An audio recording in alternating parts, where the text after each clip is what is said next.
Good morning. Okay. Okay. Gaya na sinabi, ako po si Sister Cherry and ako po ay turning 52 years old. Pwede po makita ko ang mga kamay. Can I see the hands of those who are around 50 to 60 years old? Huwag kaya. Magkalabasan na. Okay. Medyo konti tayo. Okay. Why did I ask? Okay. Grade 4 ako, that was around 1983. When I was in grade 4. Every Thursday morning, hirap ako to go to school. It's hard to go to school because in the night of Wednesday, I was shopping. Na late na, it ends really late. So let me give you an idea. Mag-mention ako ng mga pangalan. Okay? Tingnan ko, if you have an idea, ano yung pinag-uusapan ko.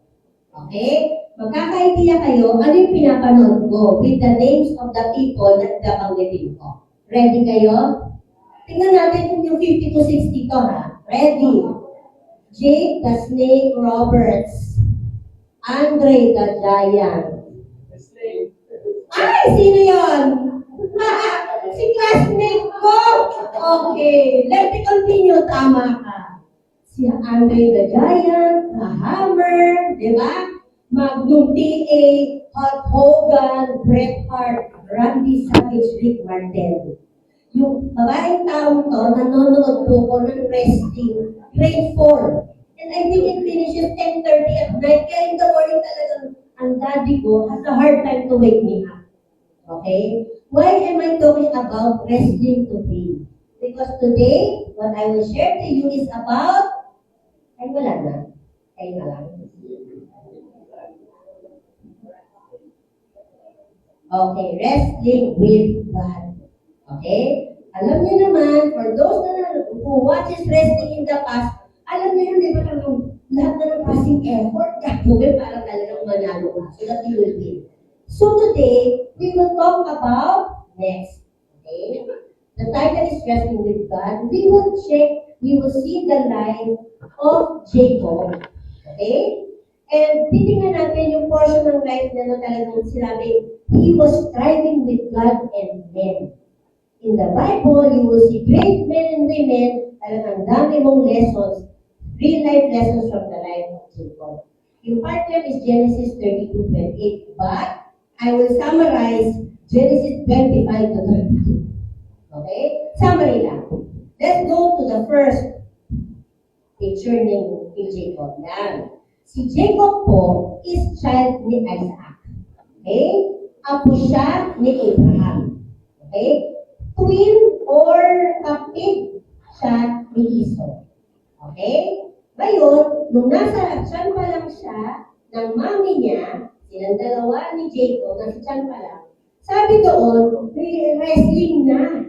Nag-wrestling na. So, may mga sinasabi na about dun pa lang sa kanilang tummy. Okay? Ngayon, si Jacob, homebody yan. Ibig sabihin, palabalay. Okay? Homebody lang, dyan lang yan, tama? Balay nun. Okay? And then, si Esau naman, yan yung adventurous. Siya yung outdoor type. Tama ba ako? Latagong. Okay? So, isa, hyper, nasa labas parate, gala. Okay? Yung isa, bahay lang. Okay? Si Jacob, favorite ka ng mami niya. Okay? Turn to the next. Eto na. Si Jacob, may bali yan. Sanay yan, pag meron siyang gustong gawin, if you want something, he will not take it by force. Hindi ka pipilitin, pero uutakan ka. In other words, lalokoyin ka. Okay? Sanay siya sa panlaloko. Pero, pag yan medyo hindi na okay ang pangyayari, ano ginagawa? He will not face the problem. He will not face the situation. He will palagyo sa problema. Okay? Paano kung bibigyan ng example niyo para ma-prove yung dalawa niya? Okay, bigyan ko yung isang example. Si Esau, actually, pangalawa siya sa lumabas. Ang unang lumabas, when they were born, si Esau ang unang lumabas. Pangalawa, si Jacob. Nung panahon noon, kapag firstborn ka, wow, you have the birthright. Pag sinabing birthright, meron kang karapatan sa magulang. Okay? May karapatan lahat, pero kakaiba ang karapatan sa magulang. Okay? Ngayon, important yung panahon na yan, ang birthright. Si Jacob, alam mo ginawa? One time si Esau, may hunting na ginawa sa labas, gumala, okay, adventurous na eh. When he got home, he was so tired. Gutom na siya. Sobrang thirsty na siya. Ay, so anong ginawa ni Jacob? Sabi niya, may niluluto ako. Sabi niya, pwede naman, I want to eat, give me. Sabi niya, okay, I will give you this food, bibigyan kita, ano na rin birthright mo? Match ba yung pinag-trade nila? Diba? Pagkain, pinag-trade sa birthright. Ang masaklap doon, Jacob, Esau said, okay, sa'yo na birthright ko. Wow! So, winaisan niya, tinutakan niya. Okay? Next naman, na panlilin lang or panloloko. Okay? Si tatay nila, si Isaac, nung matanda na siya, na-realize niya, I might die soon, baka malapit na ako mamatay. So, Esau, dahil you are the firstborn, come here. Okay, kinausap. Gusto na kita i-dress. Pero mag-hunting ka muna. Tapos pagluto mo, kung anong favorite mo. Pagbalik mo, kakain na ako, then I will bless you. Yes, Dad. Narinig yung mami. So, ano ginawa ng mami? Binulong ni Jacob. This is what they're going to do. So, I want you, ikaw kumuha ng pinagluluto ni Daddy, tapos, come back here so that the blessing will be with you. And then he said, paano naman yun? Ako, si Jacob, makinis. Si Esau, mabalbot yun. Mukha na noong yun, mami. How will Daddy think that that is me? Pag hinawakan, almost like na si Isaac, ano tayo yun? Pag hinawakan ako, kinis ko. So sabi niya, basta ako bahala. Okay? So, itong panlilin na ginawa. So, syempre, nagluto nga siya, di ba? Tapos, pagbalik, inunahan niya si Esau. Tapos, si mami niya, nilagyan siya ng skin ng goat. Pinatong ang skin ng goat. Dahil mahina na ang mata ni Isaac, paghawak ng ganon, come here, is that you, Esau? Hindi siya nagsalita. Ganon lang yung, Sabi ni Isaac, okay, you are heavy. Mabalbog na, okay, this is Esau. So, nirelease ni Jacob, ni Isaac, ang blessing. Ang blessing na ito hindi kakaiba. Alam niyo kung bakit? Yung blessing na yan, nagmula pa sa sinabi ng Lord na gagawin niya kay Abraham, na ipinasa kay Isaac. Ngayon, ipinasa kay nangyari kay Jacob. Ngayon, bakit ganito? Bakit ba importante yung birthright? Bigyan ko kayo ng sample. Pag sinabing panganay ka, sa'yo ang birthright, okay? Ibig sabihin, kapag namatay ang tatay mo, if your father dies and you have the birthright, automatic spiritual leader ka. Spiritual leader ka. What else? Lahat may pamana. Everybody will have inheritance sa children. But, ang panganay, ang may birthright, double portion.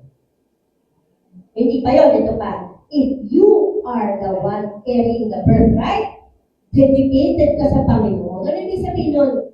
You are the Lord's.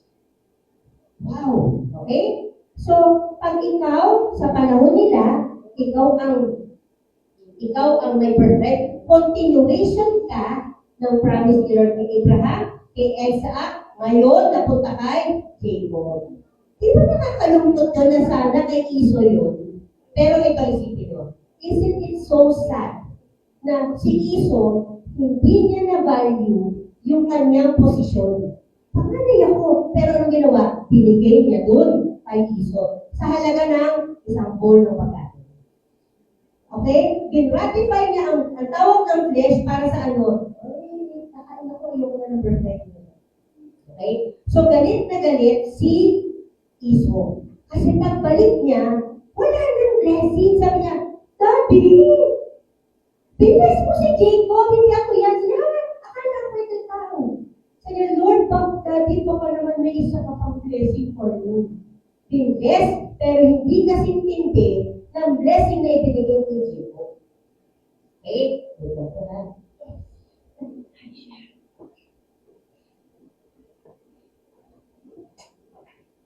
Okay, of course, if you are in the place of Esau, matutuwa ka ba kay Jacob?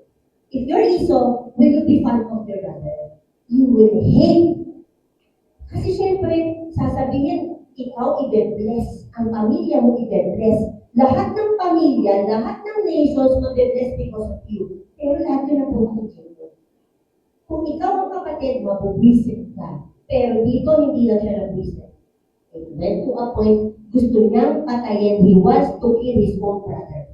So, syempre, si Isaac at saka si Rebecca, yung mami sinabihan, lumayas ka dito, pumunta ka doon sa kapatid ko. Kasi papatayin ka ng kapatid mo. Okay? So, on his way, o ito na naman, di ba, hindi yung narami problema. Tataka siya. On his way, going to the brother ng nanay niya, si Laban. Okay? So, nagmumugda siya. Ito ang natin. Okay? Yeah. Nagkaroon siya ng damgo. Nag-dream siya ng ladder. Kung saan siya nag-dream, paakyat ng langit, may ladder, may hagdan. Tapos nakita niya sa kanyang dream, up and down ang angels. Up and down. Sa dulo ng dream, nakatayo si Lord. Okay? Anong ibig sabihin yan? Sa portion na yan, kinumpirma ng Panginoon sa kanya na, okay, I will honor na ikaw na ngayon ang may birthright. Okay, ino-honor ko na ngayon, sabi ng Panginoon, na ikaw ang i-bless dahil sa'yo ina-speak ni Isaac ang blessing. Okay? So, ayan ang nangyari. Now, so, okay, pagkatapos ng dream na yan, syempre, carry na ngayon niya ang promise. Okay? So, nung na-meet niya ngayon, nakarating na siya sa pamilya ng mami niya, sa gitna si Laban. Okay? Ang din niya yan, dito. Okay? So, dito, sa story ito, dyan na yung portion na in love na si Jacob. Okay? Na in love siya. May dalawang anak. Yung panganay, si Leah. Yung mas bata, si Rachel. Pero talagang, tumulo ang laway na kay Rachel, hindi kay Leah. Okay? So sabi na, pwede ba ito ang aking maging asawa? I want Rachel to be my wife. Ang sabi ni Laban, sure. Okay? But you have to work for me. Okay? For 7 years. So ito na. So nagpakasal na sila. Pero ito ang problema. Nung time doon, ito ha, pag kasi when you read, na-imagine nyo time na yun eh. Nung time doon, pag sinabing gabi na, there's no artificial light. Walang poste ng ilaw, walang ganyan. So paggabi na doon, darkness. So nung gabi na ikakasal na si Jacob na dapat kay Rachel, iloko siya ng tatay. Ang binigay niya si Leah. Okay? Ngayon, di syempre, alam naman natin, magsisiping. Pagsiping, pagdating ng umaga, may ilaw na, yan! Hindi ito yung type ko. Hindi ito yung mahal ko. Ang mahal ko, si Rachel. So, lapit siya kay Laban. Ang naman hindi yun. Ano ba naman to? Nagalaw ko ni. Hindi yan yung type ko. O ngayon, mag-work ako 7 years, ito kinasal sa akin. Sabi, okay, relax tayo ma. Okay, ito na. So, this is what we did. Okay, tapusin mo yung wedding feast. Yung time na yun, wedding, hindi lang hours, hindi lang 1 day. Yung time na yun, finish 1 week. So sabi ni Laban, sige, magpakasal, you will marry Rachel also. Dalawa na.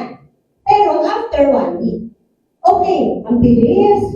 Sabi niya, okay, pero mag-work ka another 7 years. O, ilang total yun? 14. Okay? So sa dalawang asawa, 14 years. Pero si Jacob, para sa kanya, maikli lang yun kasi mahal naman ko si Rachel. So pumayag siya. Okay? Next, eto na. Napansin ni Laban kahit anong gawin, kasi 14 years. 14 years. So nagtrabaho siya para kay Laban. Napansin ni Laban, kahit anong gawin ito, nagpo-prosper. Sabi ng Lord to, the Lord is with him because he's prosperous. So, napansin ni Jacob na, ni Laban. So, 14 years, and then sabi, sige, I will work 6 more years. Grabe din si Jacob, no? Ngayon, sa 6 years na yan, sabi niya, pero ito ang sweldo ko. Oh, si Jacob ang nag-request. Gusto ko sweldo ganito. Anong usapan nila? Yung time na yun, lahat ng mga sheep at saka ng mga goat, karamihan, the color is black, white, o kaya brown during that time. Pero may ilan-ilan napansin ni Jacob, sabi niya, respeto. May tatugat, may mga markings, sabi niya, ganito, I will work for you additional 6 years, para 20 na lahat. Pero ang sweldo ko, aalagaan ko yung mga yan, then you give me lahat ng may mga markings, at saka black. So naisip ni Laban, utakan itong dalawang to, magkamahan talaga. Sabi ni Laban, sige, mas marami ang white, at saka brown. Okay, deal. Hindi nila alam, magaling din talaga ito siya, no? Magaling ito talaga si Isaac, si Jacob. Okay? Diba sabi, I told you, he loves trickery. Mahilig mag-deceive, nandoloko. So, alam na niya, may gagawin siya. Okay? Anong ginawa niya? Sa tuwing magme-make na ang mga sheep or goat, siyempre, nauuhaw yung mga yan, pupunta sa tubigan. Okay? May theory dati na kapag kung anong nakikita ng mga nagme-make na mga animals, okay? Yun ang lalabas sa offspring sa baby nila. So, kumuha siya ng mga stick. Pinalaban niya yung mga stick para magmukhang speckled, magmukhang stripe, ganyan. Tapos doon iinom yung mga sheep at saka goat, pinakikita niya yun. Okay? So, ano nangyari naman, totoo, ang mga nagiging anak, kung this speckled, that, polka dot. Hindi ko okay, black. So, lumalabas, sa labor, bakit dumadami? Ano pa unusual nito? Talagang dapat black, white, brown lang. Pero ito, lumalabas na naman, yung blessing ng Panginoon talagang nire-release kay Jacob. Kahit nanloko pa siya, diba, tinitreat lang niya, sino born? Okay? Don't get me wrong sa pagsabi ko ng ganyan, baka mamaya, lumabas tayo mamaya, mag-treat tayo. Okay? Hindi po. Okay? Mayroon ibig sabihin dito. Kasi nga, nag-flow ang promise ng Panginoon kay Abraham, Isaac, kay Jacob. Pero hindi ibig sabihin na gagayahin natin yan. Okay? Magkalinawan lang. Okay? So, ang core cause talaga kung bakit prospero siya is the Lord. Okay? Now, eto na, siyempre, puro isahan na, walisan na, deception na, nag-i-increase na ngayon ang conflict, ang challenges sa buhay ni Jacob. So, yung narinig niya one time, yung mga anak, nag-uusap, kinausap natin yan, what's this? Dad! Everything that should belong to you, dapat sa'yo, napunta na lahat kay Jacob. So, nasa-sense niya, may conflict na. So, anong ginawa niya? Yung asawa niya, si Rachel, si Leah, nagkaanak sila Okay? Tinawag niya, sabi niya, hindi na, uwi na tayo dun sa amin. Ano sa tayo? Ganito yung papa niyo sa akin. So, again, tumakas siya. Okay? Ngayon, nung tumakas na sila, nalaman nila iba, asan yung mga anak ko? Asan mga apa ko? Asan yung mga flags? Tama naman na para kay Jacob na yung pera, hindi niya naging. Hinabol niya. Pero ito, bago niya mag-meet si Jacob, kinausap siya ng Lord na kung gagawin niya. Okay? So, pagharap niya kay Jacob, okay, hindi niya inaway. Okay? In fact, the good thing happened. Nagkaroon sila ng promise mo, sige huwag mo akong aawayin ever. Hindi rin kita aawayin ever. Peace tayo So, nagkaroon sila ng covenant or agreement. Now, starting today, wala na tayong conflict. Good yun o bad? Good. Okay? So, okay. I was one challenge na. Put your place Put yourself in the place of Jacob. Yung marami ka ng conflict. So, syempre, andyan yung hindi mo pa nga nakikita, may imagine mo pa lang, makakawi ka, makikita ka. Tinakabahan ka na, di ba? May anxiety ka na. Natatakot ka na, na-insecure ka na. Pero okay, sabi na, okay na to. Okay, diba? Now, may bago siyang kakaharapin na challenge. Okay, which is what? Ano sabi niya? Babalik na siya sa pamilya niya. Sino babalikan niya? So, syempre, babalikan niya si Isaac, si Rebecca, at si Esau.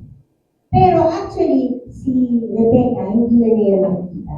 After 20 years, wala nang sinasabi sa Bible kung nasan si Rebecca. So sabi ng mga nag-aaral, tingin nila patay na si Rebecca that time. Tingnan niyo yung mga consequences, di ba? Kapag nanduloko ka, tatakasan mo, ang dami mong namimiss sa buhay. Okay? So, ito na naman. Pagkatapos na nung anxiety niya, nung nervous niya, kasi okay na sila ni Laban, may bago siya na-isip. Hindi kami mapalito. Okay, ito yung talaga. Number 1, niloko ko. Okay? Inisahan ko talaga ko. Baka sa 20 years na, baka ako pa, gusto pa niya ako patayin. So, kinakabahan siya. Okay? So, on his journey, uwi, kasama niya yung wife niya, lahat ng servants, lahat ng mga tupa, sheep and goat, alam niyo ba ang yaman-yaman na yun? Ang yaman-yaman na ni Jacob kasi totoong in-honor ng Lord, ang birthright niya, ang blessing sa kanya, na-prosper talaga siya. O sabihin na natin, milyonaryo na siya noong panahon na yun. Okay? So on his way, ito ang nangyari. Okay? Hindi naman kasi kaya ng isang araw lang yan. Naisip niya one time, ako baka mamaya, if I meet my brother, patayin niya ang pamilya ko, kailangan may strategy ako. So, pinaghati niya muna yung kampo. Okay? O, para kung ito at takiyan, meron pa. Okay, di ba may ganyan siya naisip? And then one night, nag-isa siya. Okay? This is a wonderful moment para sa buhay ni Jacob. Nagkaroon siya ng wrestling match. Pero of course, nung gabi na yun, ito na naman, isipin ninyo madilim. Nung panahon na yun, once the sun is already down, okay, and the sun is already up, ilang hours yun. Okay? All of a sudden, mayroong lalaki. Okay? Sabi sa ibang version, lalaki. Sa ibang version, sabi, angel. Okay? Nakipag-wrestling sa kanya. So, imagine nyo, the whole night, wrestling ito.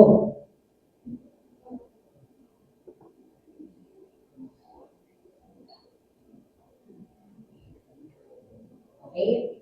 At pag sinabing wrestling, hindi ito simpleng pilihan sila, hindi ito simpleng ganunan lang, sinabi wrestling. Lahat ng matinding effort mo, you are going to give so that you will win the fight. Okay? Doon sa fight na yan, for so long, sabi sa scripture, the whole night. Siguro kami ni Kuya, kailangan ka man to, siguro kami ni Sis Johanna, mag-away kami ilang minutes na, siguro pa naman kami, is na tayo. Pero ito, the whole night. At ito pa, sabi ko sa inyo, alam niyo ba ang age ni Jacob sa oras na ito is already 97 years old. Okay? 97 na yan. Pero of course, malalakas sa mga tao before. Pero still, the whole night. Meron siyang ka-wrestling, meron siyang kalaban. Okay? Ngayon, although wala na siyang warfare kay Laban, okay? Bago siya nagkaroon kay Esau, pag-travel niya, ayan na. Meron na siyang kalaban ng buong gabi. So, laban sila ng laban. Napansin ng lalaki, napansin ng angel, uy, malapit na mag-umaga, lalabas ng araw, awat na! So, imagine, gabi. Anong sabi ni ano? So, anong ginawa? Ayaw pumigil ng kalalaban ni Jacob. Hinawakan siya ng man dito or ng angel at ano nangyari? Ito, okay, sa loob din natin kita, may buto. Nakalagay yung dulo sa hip socket. Ito natanggal. So, may imagine ninyo, wala, although hindi sinabi dito, uy, masakit yun. Diba? Kurutin ka lang, matanggal sa place na dislocate. Okay? So, if that was you, ayoko na. If that's me, kung ako yan, ayoko na lumaban. Pero may na-notice si Angel o yung man, tuloy-tuloy, hindi na lumalaban si Jacob. Naubos na yung strength niya. Talagang hindi na niya kaya. But, the only thing na kaya niyang gawin is, hindi na siya lumalaban, pero hindi siya bumitaw. Jacob cling to the man. Nag-cling siya dun sa enemy. Okay? Bakit? Okay? Sabi niya, "Uy, lalabas ng araw. Tama na. Tama na. Bitaw na." Pero si Jacob, tingnan niyo ako ha. Imagine niyo, pagod ka, buong gabi ka naglalabanan, nag-cling ka na lang. Ito.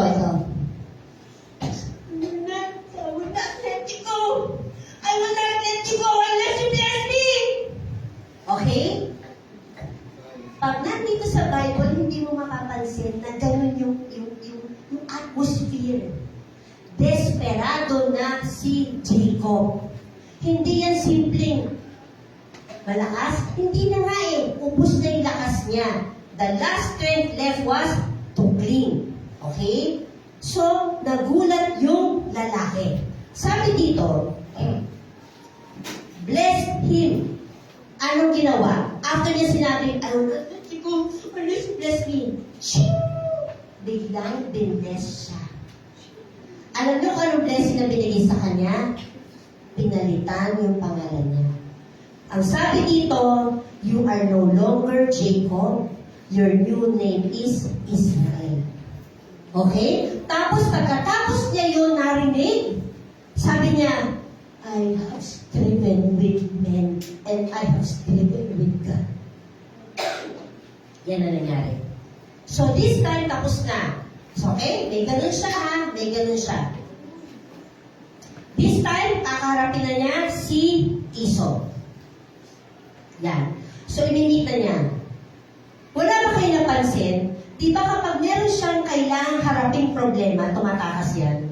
Pero this time, after meeting the Lord, kasi sabi niya, doon sa wrestling with God, I have seen God face to face.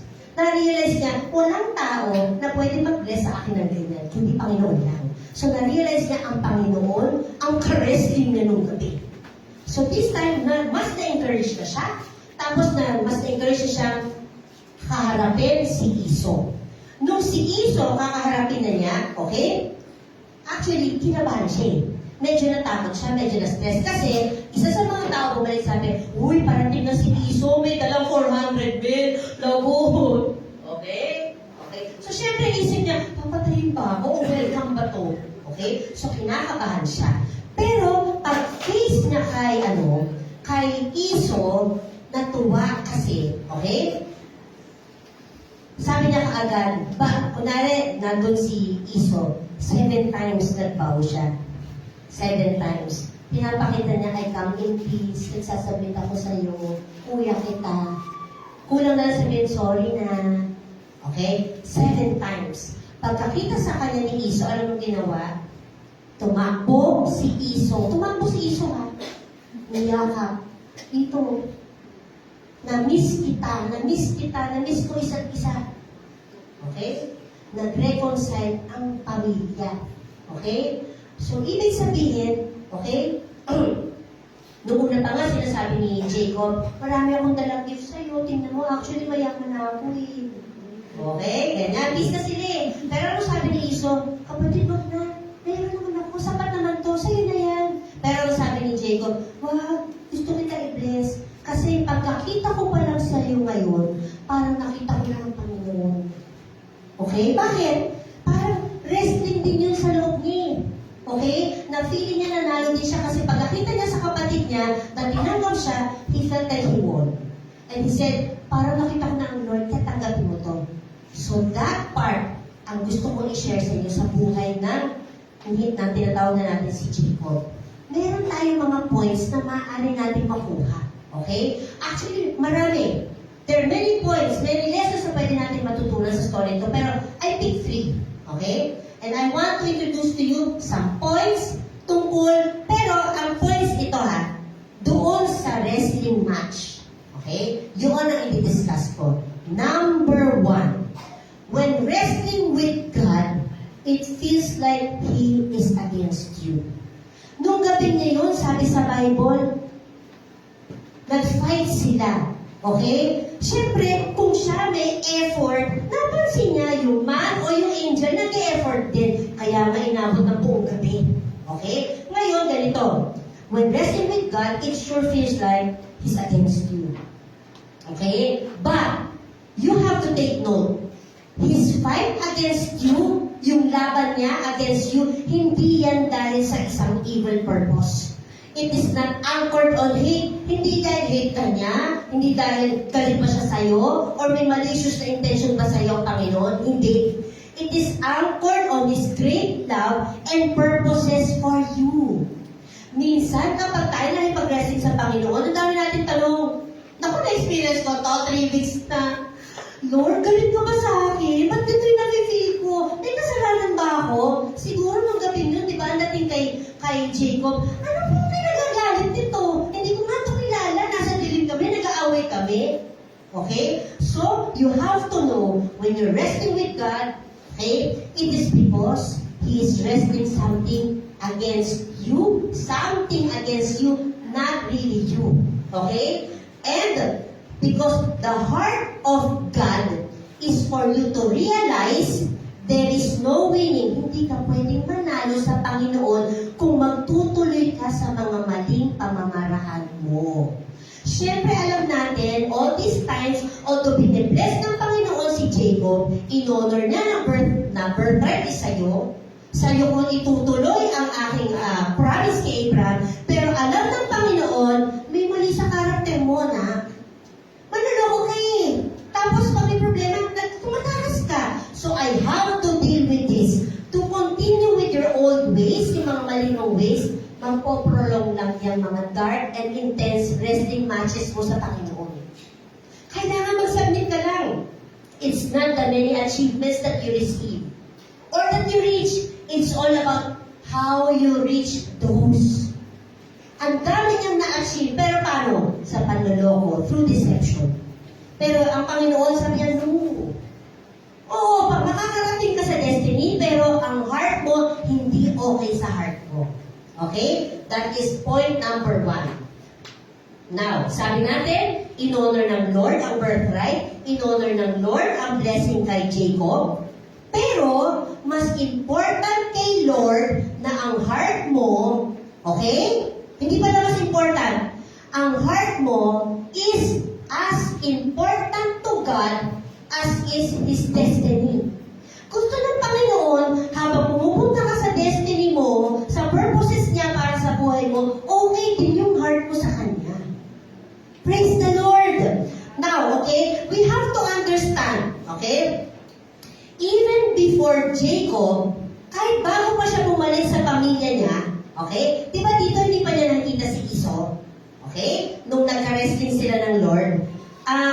Ang sabi ng Lord, parang gawin natin parang tao. Okay? Jacob, sandali muna.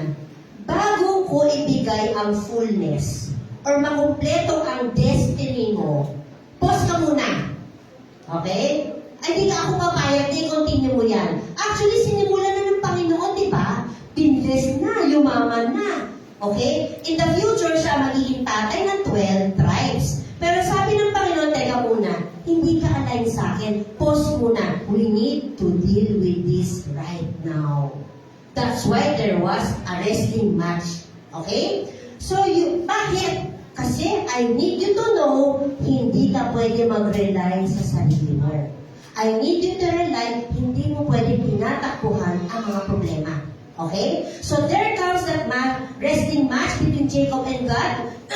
Now look, God knew that that night is the perfect time to deal with this.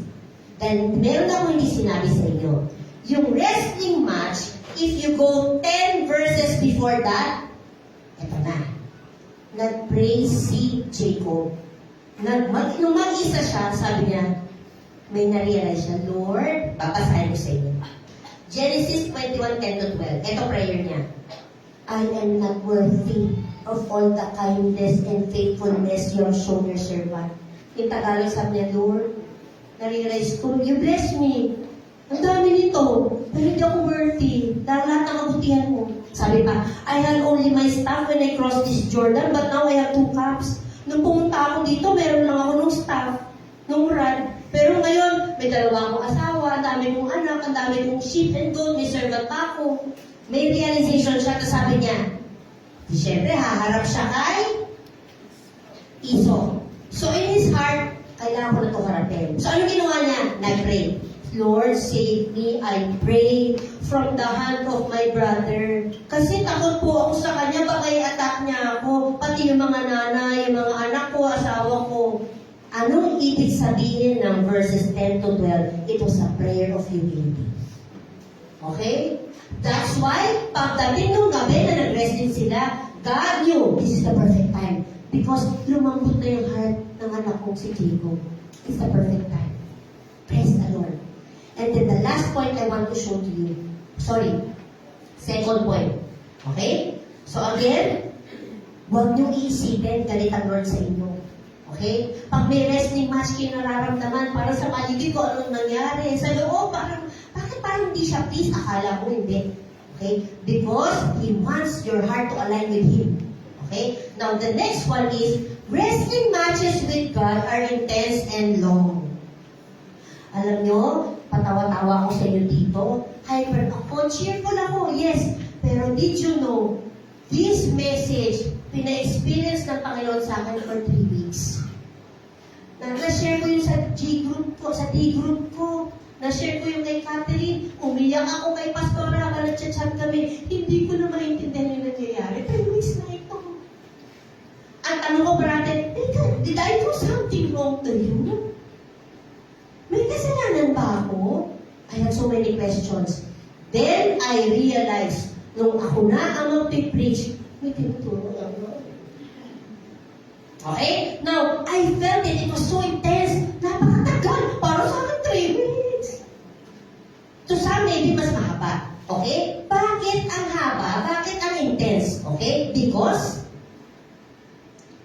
okay? Sabi dito, iba-iba kasi ang challenges sa buhay. Pero ang wrestling match, kapag ang wrestling mo is sa Lord, matagal at mahirap dahil what you have been accustomed for so long doesn't come off easily. Kung anong sanay ka na, simula nung pinanganak ka hanggang sa kailan, hindi madaling matanggal. Nasanay si Jacob na nanloloko. Nasanay si Jacob na tumatakas sa problema. So, hindi yan madali. So, that night, it was symbolic. Yung paglalaban nila, ang haba, tapos grabe talaga, effort, okay? It takes time to peel off ungodly protective covering. Ano naging protective covering ni Jacob? Deception, escape. Okay? Jacob has been used to deceiving para makuha lahat ng gusto niya, tapos tatakas. O, tingnan nyo. Para sa Lord, ayaw niya na nagsasuffer si Jacob sa mga consequences. Example, hinate siya ng brother niya. Ano pa? Na-separate siya sa pamilya niya. Ano pa? O, tingnan, parang siya may nervyos kasi he fears the unknown kung ano mangyayari. Yung conflict na kay Laban, yung conflict na kay Esau, tapos hindi na niya nakita ang mami niya. At sakit kaya no? Favorite ka pa. See, may mga consequences. So when the Lord deals with us through wrestling with Him, intense and long. So, may na-realize din ako, kapag tinatagal mo lalo yan, kapag niresist mo lalo yan, na kinakausap ka ng Lord, good luck sa inyo, baka mag-up to the next day ka. Ang tagal at mahirap. Okay? Let's go to point number 3.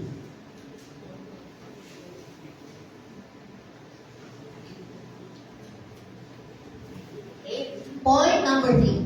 You win in this wrestling match when all that is left is to cling. Okay? Hindi nanalo si Jacob kahit full effort pa siya, sabihin na natin marunong siya mag-karate, kahit marunong siya mag-jiu-jitsu dyan, hindi niya nagawa manalo sa Panginoon. Okay? Yung mysterious man na tinatawag na yun, hindi niya ma-overpower si Jacob. Determined siya. So, anong ginawa? Ginano niya. Na-dislocate yung hip socket niya. Natanggal sa joint. Yung injury, yung injury, may symbolism yan, dalawa.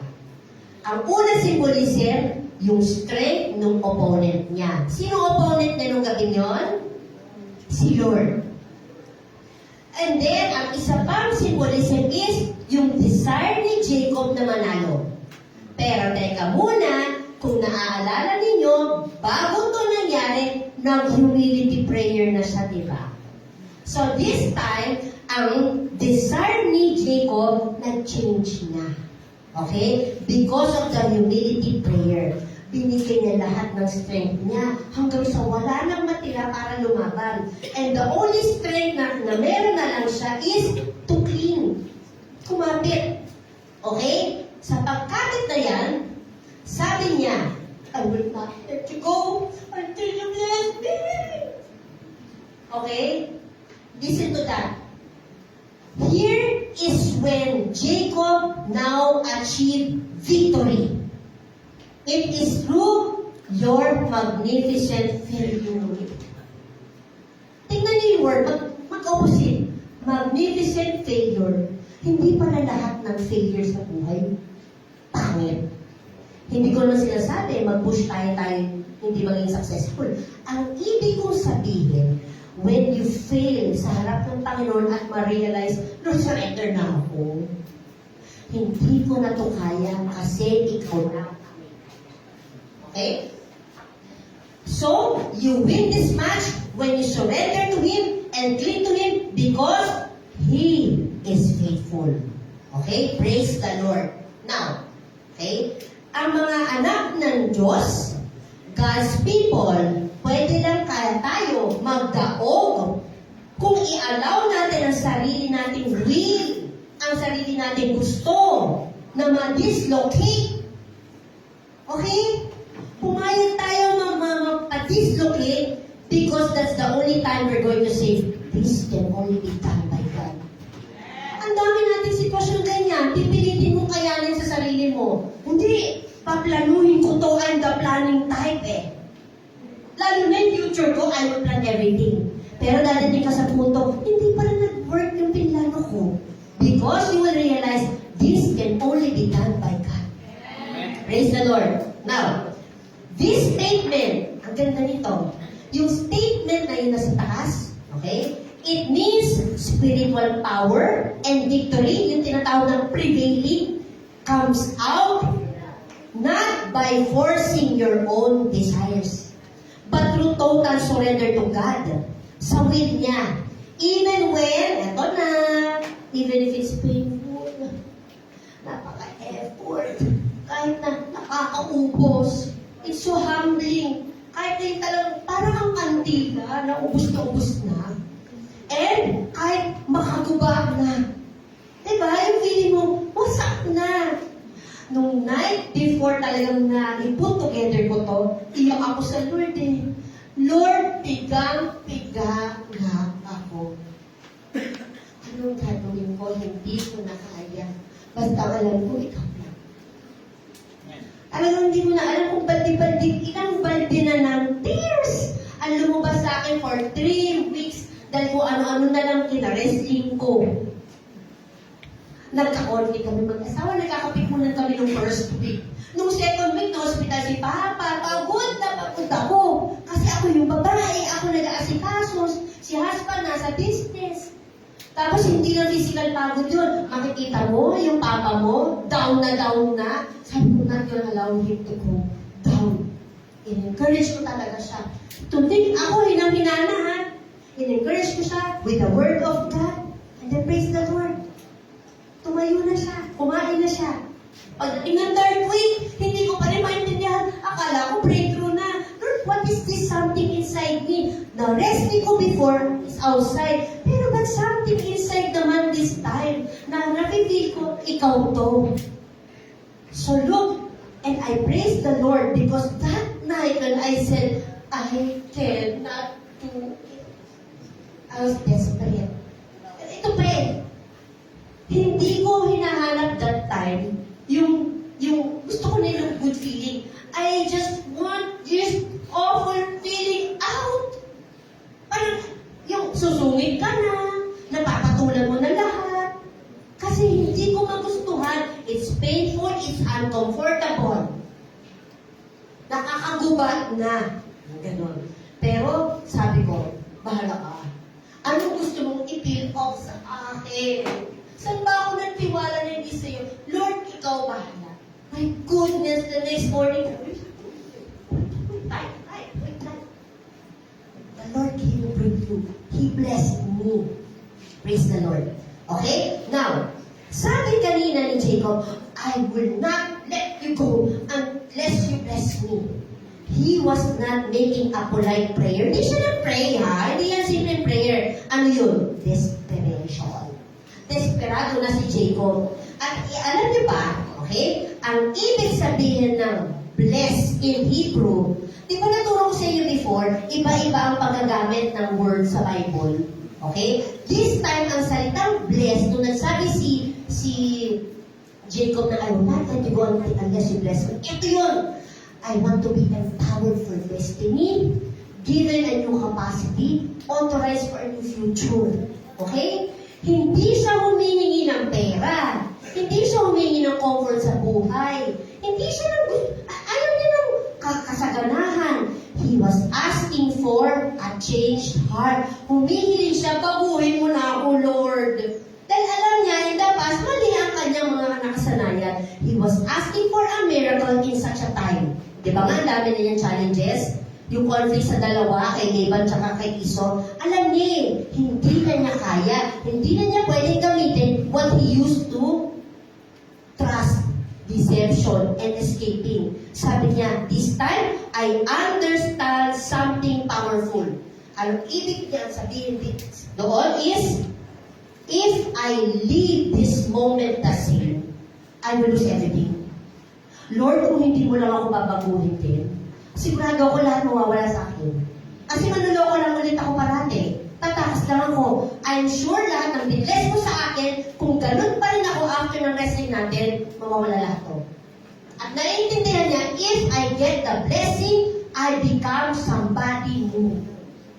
Okay? Kasi transformation hinihin niya. Okay? Now, sabi din dito, naka-experience ng maraming striving si Jacob sa mga tao. Himulat. Conflict. Tama. Himulat. Striving. Yung effort ka, para makuha mo yung gusto mo, eh syempre, ang ibang tao may gusto rin sila. So marami yung conflict sa men, sabi niya. Okay? Ibig sabihin, marami na siya naging mga conflict para na makuha niya ang goals na marami siya nakainitan. Okay? Pero dito, nung na-experience niya ang striving with God, conflict and wrestling with God, this time, ang goal niya is mapa-align sa heart ng Lord. Okay? Praise God. And yung pag-wrestle ng Panginoon sa kanya, inubos ng Lord talaga ang kanyang strength. Kasi, hindi niya pina-fight si Jacob. Ang pina-fight ng Lord is na ma-remove kay Jacob ang self-reliance at fear. Then, yes, nag-start na si Jacob tumigil sa paglalaban. At ano na ginawa niya? Nag-cling na lang siya. That was when the blessing came. The blessing, Jacob did not, the blessing was not stuff. Hindi gamit, hindi material things. Okay? Ang dumating ay name change. Okay?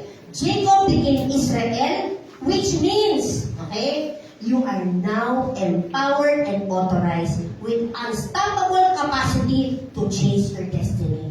Ikaw ba naman ang sabihin ng ganyan? So, syempre, si Jacob, okay, ready na to face his purposes in life, to face his destiny. Okay? I'm going to close this way. Okay? Magre-reflect tayo. Okay? May mga questions tayo sa buhay. At Siguro, in the past, or in the present, or sa future, ma-experience ng bawat isa sa atin to. Walang exempted. At dadating tayo sa punto na, Lord, bakit pa ako nila-rescue? Bakit pa tayo nagbubunuan? Okay?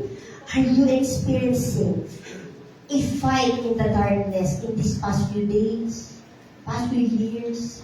Okay? Fighting something invisible, hindi mo makita. Pero parang ayaw kang tantanan, doesn't leave you. Tapos yung conflict mo, nag-burn talaga, hindi lang sa labas, pati sa loob. Okay? Bakit around me? Siyempre kasi, di ba minsan may mga wrestling tayo sa marriage natin. Okay? May marriage within the family members. Nakakaaway natin yung nanay mo, yung tatay mo, mga kapatid mo. May mga wrestling matches sa finances natin, sa trabaho, sa school, among friends. Hindi tayo pwede mag-disagree kasi this is called life. May mga ka-wrestling tayo. Okay? Why not this time? Try natin, kapag may ka-wrestling tayo, change your perspective. Baka may tinuturo sa akin. Baka naman yung sinasabi niya is, sa kabutihan ko. Hindi ako dapat magalit. Baka dapat magpasalamat ako. Pero syempre, iba, wants to put it down. Pero my point is, reflect. Reflect. Baka naman it's for my good. What about the finances? Baka mamaya, ginigipit ka sa ngayon for a while to protect you. Baka masyado ka ng mayaman. Baka lumaki ulo mo. Baka kung anong bilin-bilin mo. Maano ka sa temptation. All these sorts of things that you can reflect upon kapag may ka-wrestling ka sa buhay. Okay? Kasi baka mamaya, this is to make us better, not bitter. So, i-check natin baka ginagamit ng Panginoon ang mga ka-wrestling natin. Masakit naman talaga mapagsabihan, pero kung para sa ikabubuti at ikalalaya mo yan for your good, so that you will be free, then let's thank them. Are you wrestling with God desperately for a miracle to bring you out to daybreak? Yung feeling mo, Lord, ang tagal, gusto ko na pong mag-breakthrough. No, kailangan maintindihan natin, grappling with God, wrestling with God, hindi yan para to kill you or to destroy you. Minsan ganyan, di ba? Natatakot tayo ni Lord. Ba't ka ganyan? Lalo mo akong pinahirapan eh. Patayin mo na lang ako. That's not the purpose of God. It is uncomfortable and painful kasi ang target ng Lord, hindi ikaw, pero ang iyong flesh. Ang target ng Lord is your pride, yung self-reliance natin, yung wrong beliefs natin, yung mindset natin. In other words, ang ating self. Okay? So God is simply trying to do what?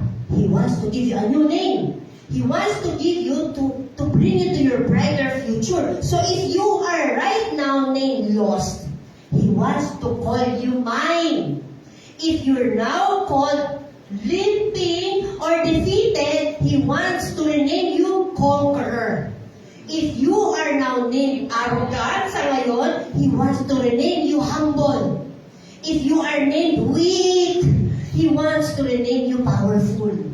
And if you are named fearful, He wants to rename you lion-hearted. Nagro-roar ka sa iyong destiny.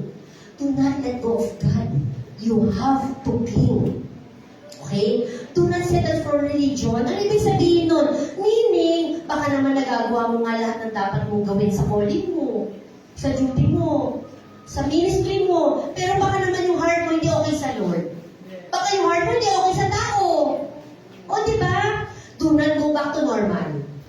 We want to be normal. Kung ano yung sanay tayo. Pero this time of message is, don't go back to normal. Hold on to Him until something changes in you. Until the Lord blesses you, changes you, empowers you, gives you a new capacity. Okay? When you achieve or you walk in your purposes, sa calling mo, hindi yan guarantee na your heart is right with God. Diba? Kasi, purpose niya yan eh. Para din sa kapakanan ng ibang tao. But it doesn't mean okay ang heart mo sa Kanya. Para sa Kanya, your purpose, and your heart. Okay? Allow Him to work to change your identity before He changes your situation. Hayaan natin siya i-break yung strength natin. Ma-dislocate yung ating strength para ang ibibigay niya is ang kanyang sariling strength.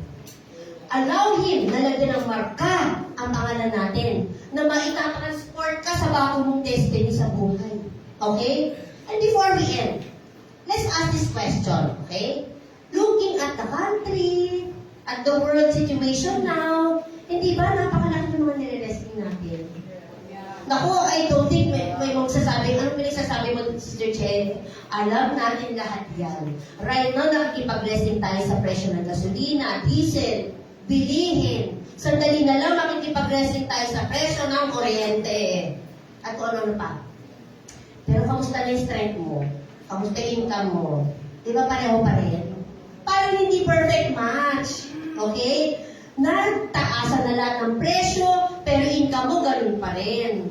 Di ba? Parang ganyan din ang pinagdaanan ni Jacob na striving with men and striving with God.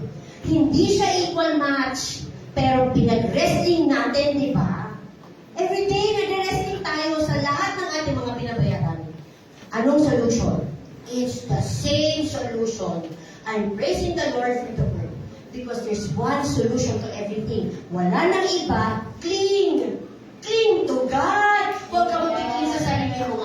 Sasabihin mo, I will work more hours para mabayaran ko yan. Hindi. You cling to God. Ay, mag-cling ako ng friends kasi kanalig na to. Hindi, mag-cling ka kay Lord. Baka kinakausap ng Lord, ikaw, sa pamamagitan ng friends mo. Cling to God at these most difficult times. Sinabi naman sa Bible na, hihirap ang panahon. Parang andito na tayo, pahirap ng pahirap. Ano ibig sabihin? Mag-cling, huwag kang bibitaw. Kakapit ka lang. And my last word for you, it's so beautiful. Lalo na yung version na to, I will read to you. Sabi ni Jeremiah 12:15, if you have raised with men on foot, kung nag-strive ka sa mga bagay, may connection sa mga tao, sa paligid mo, and they have wearied you, napagod ka sa kanila, how will you compete with horses? Ibig sabihin, may mas mga parating pa. Okay? So right now, huwag kang mawawala ng pag-asa. Don't lose hope. Huwag kang mag-complain. Ano kung bakit? Baka mas mahirap pa yan. Kailangan, kung ngayon pa lang, grateful ka, nakaklingin sa Panginoon, para pag dumating ang mas mahirap, andiyan ka pa rin kay Lord. Alam mo kung saan mo ipapatong ang faith and trust mo. Okay? So, sabi dito, I know all the marvelous destiny I have in store for you. Each one of us, hindi pwedeng sabihin, Lord, nakalimutan mo yata ako. Kaganda ng purposes nila, ang ganda ng destiny. Yayaman niya, no, tingnan mo. Hindi totoo yan. Ano man ang situation mo, ang plano is may marvelous destiny siya in store for you. Ang future mo, detalyado na niya yan in detail. Hindi ibig sabihin na pumangit ang sitwasyon mo ngayon, ay wala yata ito sa plano. Part lahat ng plano ng Panginoon yan. Dahil sabi pa niya, ito ha, my intention is not to hurt you. It's not to harm you. Pero para isurround ka ng kapayapaan, kasaganaan, and to give you a beautiful future. Hindi ibig sabihin na pangit ang sitwasyon ngayon, ang taas ng gasolina, lahat ibilihan na ng mga electric cars, di ba, wala ka na makain, na masasabing pangit ang buhay. Life is good. You know why? Because God is with you. Maganda o pangit ang pinagdadaanan mo, basta kasama ang Panginoon, life is good. Your future is glistening with hope. Huwag mong titingnan kasi yung bulsa mo. Wala nga akong pantay mamaya, i-gigas mo lang. Huwag mong titingnan yung laman ng yung fuel tank mo, pa-empty na. Yung rep ko, laman na lang, utang, wala na, ulit. Huwag mong titingnan mo. You are blessed. You are empowered for your destiny. You have the capacity to obtain that future. Okay? You are blessed. Okay? Only God can make a promise that will fulfill for sure. Rest assured, yung plano ng Panginoon sa buhay mo, marvelous. Surrounded yan with peace, prosperity that gives you beautiful future at nagasilak na hope. Let us praise the Lord.